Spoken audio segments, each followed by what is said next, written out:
Well, hello there. My name is HW, and thank you so much for watching Tone Junkie TV. I recently did a video, a tips and tricks video, and a lot of people wanted me to make this performance available. That tips and tricks video basically was me showing a solution I had found. The problem I've been having lately has been I've wanted to have a large reverb, a really big, huge reverb that I could use and I could morph up and have that same reverb, but with a shimmer effect added. And I wasn't able to figure that out.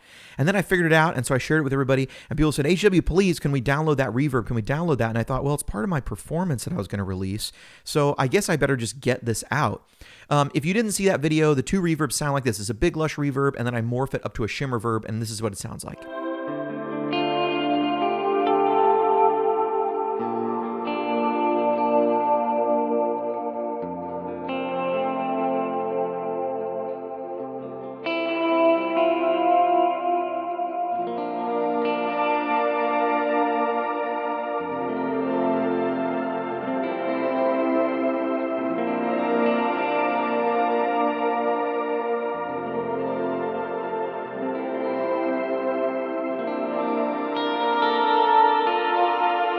Okay, cool. Sounds great.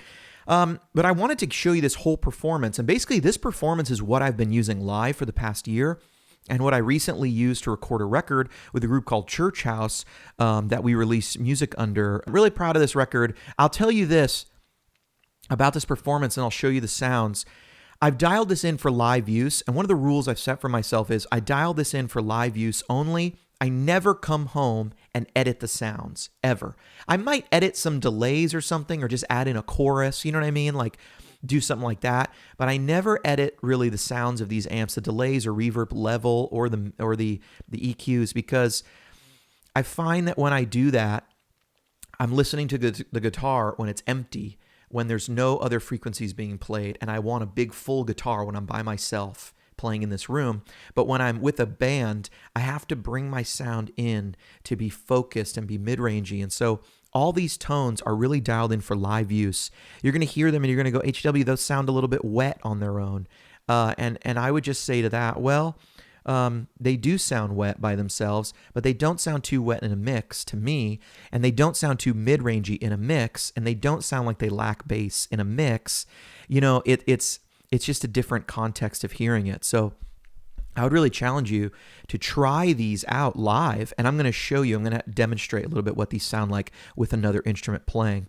I'll do some looping and stuff in a minute, but I just wanted to show you some of these sounds.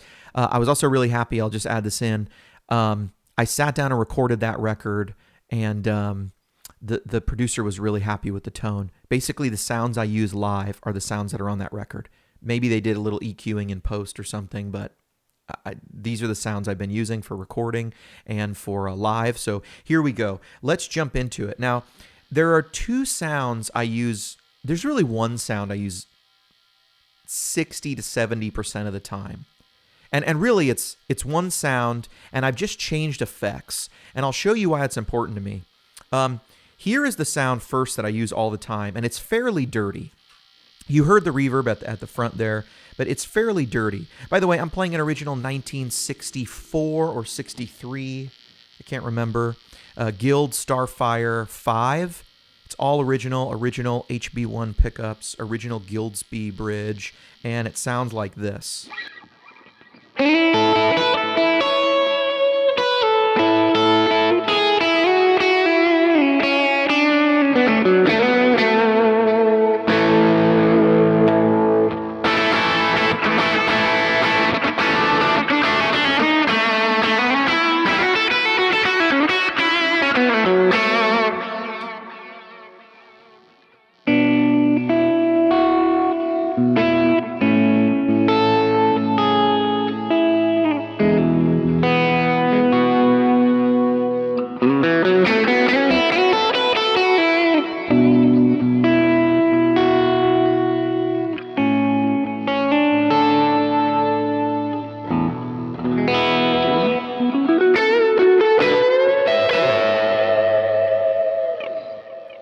That was both pickups together. I use that a lot. And then here's the bridge.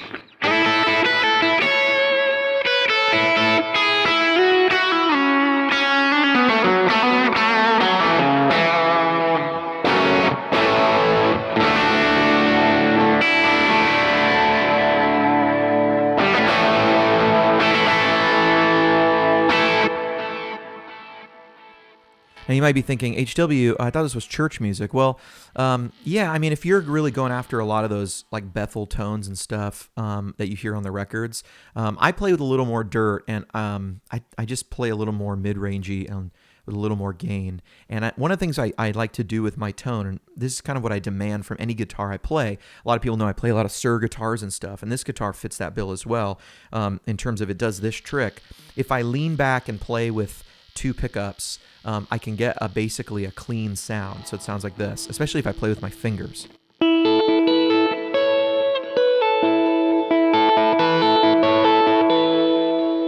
can also just play light with the pick and it adds a little more attack.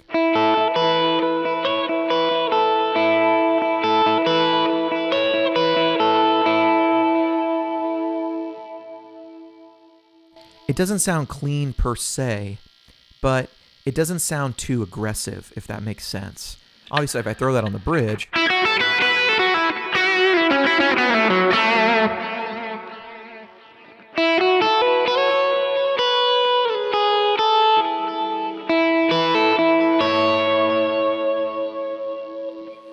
it has gain, but it's not too aggressive. And to me, that's the more important thing, how aggressive doesn't sound. That's the sound I live on a lot. Now, I'm going to show you what I do with delay and reverb most of the time. I have that same sound. I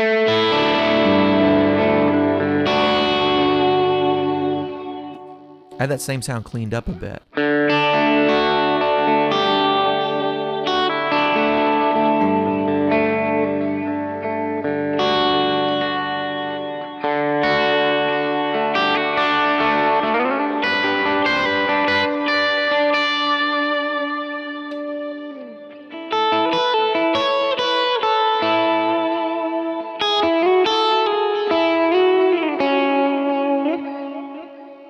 And that's just a little bit of the edge taken off so that I can have somewhere to boost up to. It's the same profile. I've just backed off the gain a little bit. And then I have an alternate kind of clean that I use that uses Celestian Blues. All these other AC30 profiles are using the greenbacks, and it sounds like this.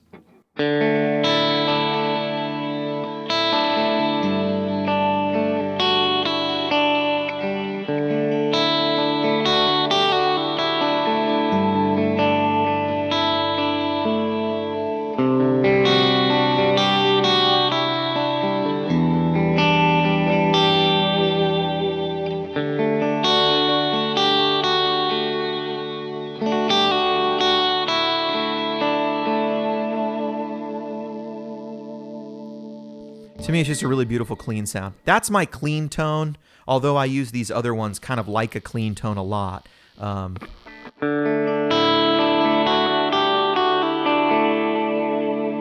can hear more mid-range. That's the number 2 rig, but you can hear more mid-range. Back to number 1. You can just hear the character of those blues a lot. Okay, I want to show you really how I use this and how I break this down. There's to me 4 main sounds that I use for my lead playing, and that's this. I have my sort of what I would call my driest sort of lead sound, and I use it for chords or single notes or whatever, and I morph that up to basically a version of that same sound that has more delay, so it's thickened up a bit. Then I have that same sound, but I've increased the reverb. So the reverb is much more prominent and it's washed out. And then I morph that up to a sound that's even more delay, even more washed out. And I want to show you kind of the 4 levels of wetness and gain that I sort of get out of this main sound. And that main sound is that number 3 sound. It's that one that I use. I use it kind of like a clean tone.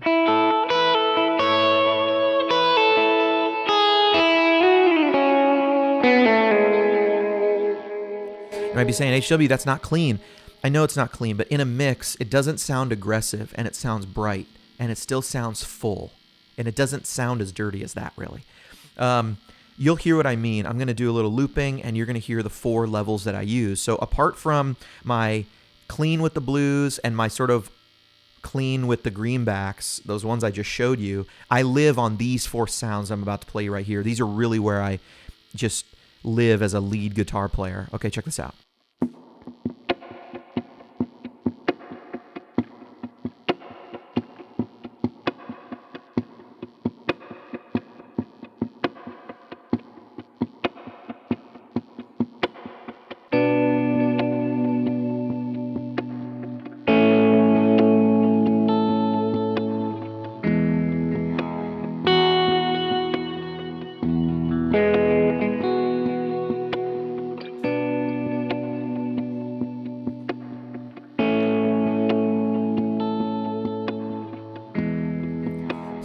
main tone that I use like a lead tone, but it's kind of the driest version.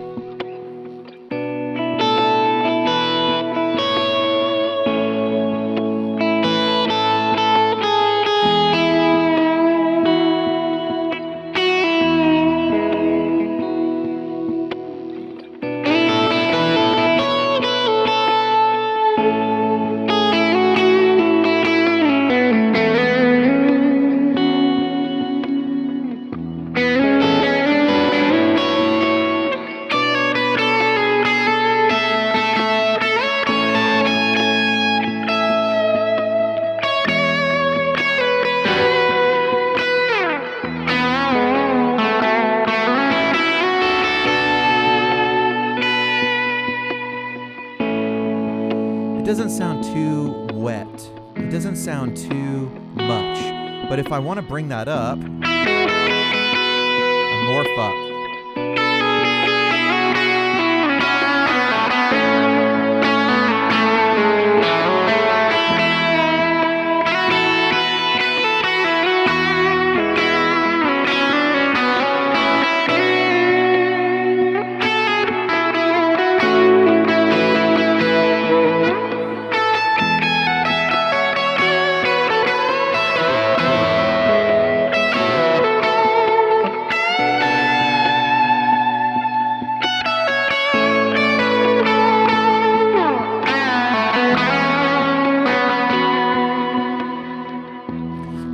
Make this not aggressive. Now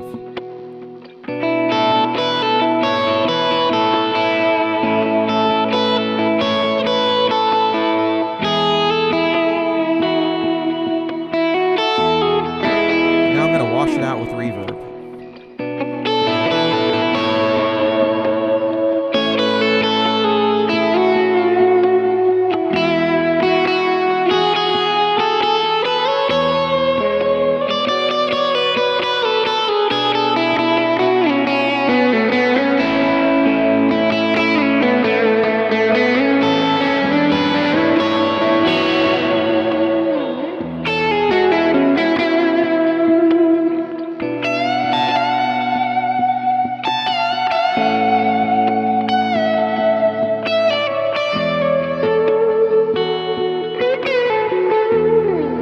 Washed out, even more verb.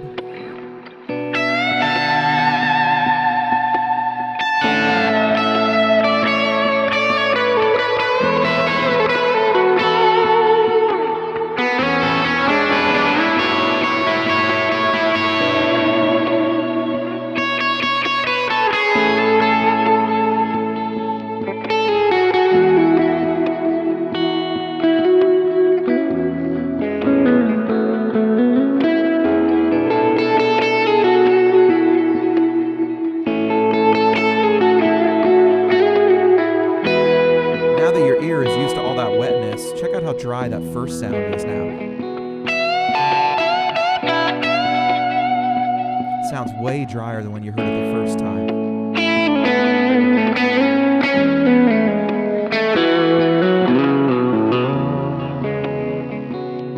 Way drier than when you heard it the first time.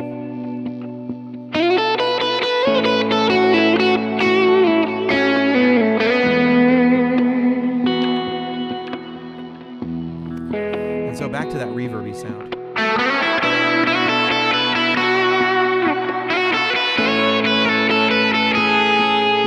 Morphed up.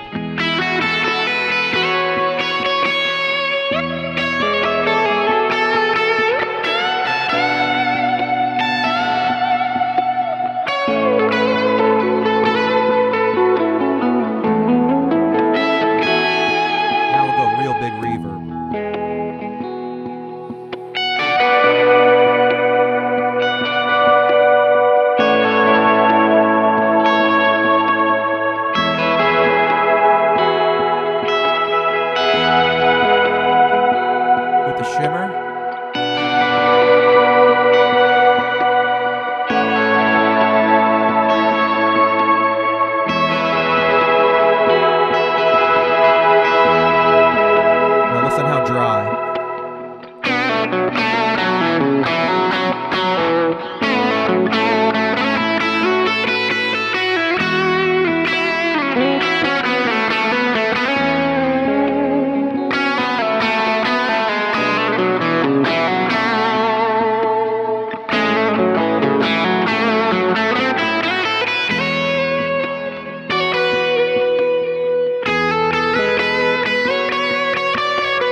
One of the things I just want to comment is I kept pointing out how dry it seemed, because one of the things I've learned about playing worship music and stuff is that it's all relative, right? Your guitar will sound dry if there's a bunch of pads around it that are doing all sorts of movement and modulation. Your guitar will sound dry even if by itself it has delay and reverb on it. Why is that? Well, there's so much filling it up, there's so much sound that the nuances of your tone, it disappears. There's no more like, you don't hear the fourth and fifth repeat of your tape delay, especially when it's getting way darker. What you're really getting is on those that first and second, maybe the third repeat, the sound of it hitting the initial note. That's the tone that we know. Yeah, of course you can verb something out, but the thickness that a delay brings really happens as you're playing once you're in a mix. Now, maybe you're the edge and you compensate for that with brightness, because the brighter your tone, the more those repeats are going to get heard. And he's in a 4-piece band. There's a lot of space, actually. And then even in records where they have keys in there, they're making space for the edge. Like the edge goes first, then they put stuff around it, right? I mean, he's like a core part of that band. I think, though, if we're being honest with ourselves, like Sunday morning, a lot of times there's teams of 9, 10, 11 people. And you've got keyboards that are jumping all over the place in terms of frequencies, you know? Sometimes keyboardist is going to turn up a big organ, and other times they're going to go for warm pads. Other times it's going to be pads with a shimmer already on it. It's going to be piano. Sometimes there's 2 keys players. Sometimes there's another guitar and this instrument, and you got to stay out of the way of the vocals. And there's tracks that are just running synthesized stuff. One of the things I've learned is more wet is better for the mix. In terms of like, if I want my guitar to sound thick on a single note, I need to make it wet. I need to thicken it up. Now, you'll notice one of the things you didn't see me playing was really rhythmic, just like jamming along, playing the rhythm guitar stuff. I don't feel the need to show you that in a video. But what I will say is just about this performance, the third, number 3 on the independent effects that you can turn on and off, it turns off the dotted 8th delay, which is a big part of the sound of what you're hearing in all of these tones. So when you're playing, I can always just turn off one of those delays. And what I still have is a fairly polite quarter note delay and some reverb, like enough reverb going on that I can just play rhythm and it still sounds praise and worshipy, but I'm not tripping all over my own delay and stuff. I think you saw when the band started, after I looped, you know, it was the type of thing where my guitar had a place to sit because it was more mid-rangey. Even though that loop I used, I was already using a fairly mid-rangey guitar, but I was playing down here. And so with that mid-range, my single notes are able to come out and with the delay be a little more thick. That's how I approach the electric guitar. I don't love switching sounds a lot on my feet and with different things. I have, you know, kind of like a clean tone in the first slot, but I don't use it that much. Really, I live on slot 3, and occasionally I'll go down to slot 2. Sometimes, depending on the guitar, I might go to slot 2 if the pickups are just really hot. But those 2 sounds are the same. Slot 2 and 3, I've just backed the gain off. Sound 1 is a completely different, brighter tone. Sound 4, rig 4, I'm saying sound, but rig 4 is the same thing as rig 3, same amount of gain, but I've made that a reverby one. So I'm using these 4 levels really when I'm playing. That's how I consider it. I have like my dry lead, my thickened up with delay lead. That's 3 morphed up. Then I've got my number 4 rig, which is that same rig, but more reverby, a little drenched in reverb, and then morph it up to even more. And then I might go to the clean tone, you know, on 1, or I might use number 2 if I feel like it's a little too dirty for like a gentle song or something like that. But primarily, I'm trying to achieve not even so much clean and dirty, because I feel like guitars, when they make it out, you've lost some of that grunt of the low mid-range. When they make it out of the mix, that your guitars sound cleaner. Your guitar sounds cleaner when it comes out of a mix when you're playing this amount of dirt, you know? And you end up losing a lot of the nuance, and you have to me, you have to turn the gain up a bit, and then it sounds more punchy, more full. And here, it's not a full band. You're going to hear a lot of the mid-range. You're going to hear more nuance. But I'm going to do this again with a track. I'm going to just record a track. I'll put some bass and drums on and stuff. But that's really how I'm achieving this tone right now, when I'm using every week, week in and week out. And so enjoy this. There's some boosts and stuff, some tube screamers. I use them. I do use them. I use them sort of periodically. I use them for lead stuff. I've gone back and forth between using tube screamers and using just the pure boost. I recently, like a week or two ago, changed them all to tube screamers, and I almost feel like I'm ready to change them back to pure boost. They get so like mid-rangey and stuff, but it works for the single note thing. It's just sometimes I like just having the volume boost. I could program them both in here. I just haven't. There's an octave thing you'll see. There's a couple effects. There's a couple effects in here that I'm not using that much, sometimes chorus or something. And all I'll do is, when I'm using it live, if there's a song that I need the chorus or the micro pitch shifter or even a doubling effect of like an octave kind of pedal, which I have in slot B on some of these, I'll just go and assign it to a foot switch, and then my Kemper's on, so it remembers it. But then when I turn it back off, it goes back to the original, way I had it saved. So I'm not saving them periodically, but I do just walk in and, for about 2 or 3 minutes, I'll adjust, add in an effect or two if I want that for the week, maybe a tremolo or something. But I don't have a lot of that stuff in here right now. I've just got 2 delays running into a reverb and that big patch, and that's kind of how I use them. I hope this was helpful. I hope you've enjoyed this. My name has been HW. If you're not drooling over this original 1964 Guild Starfire V, well, then I don't know what you've been listening to. This thing is a beauty, and it lived at Gruen's for a while, and he put a new nut, and he did a bunch of work on this guitar, and then it went to a guy, and I was lucky enough to get it from that guy. It's a beautiful guitar. I got to do a video on just guitar, but look at that neck. Oh, it's just a brilliant instrument.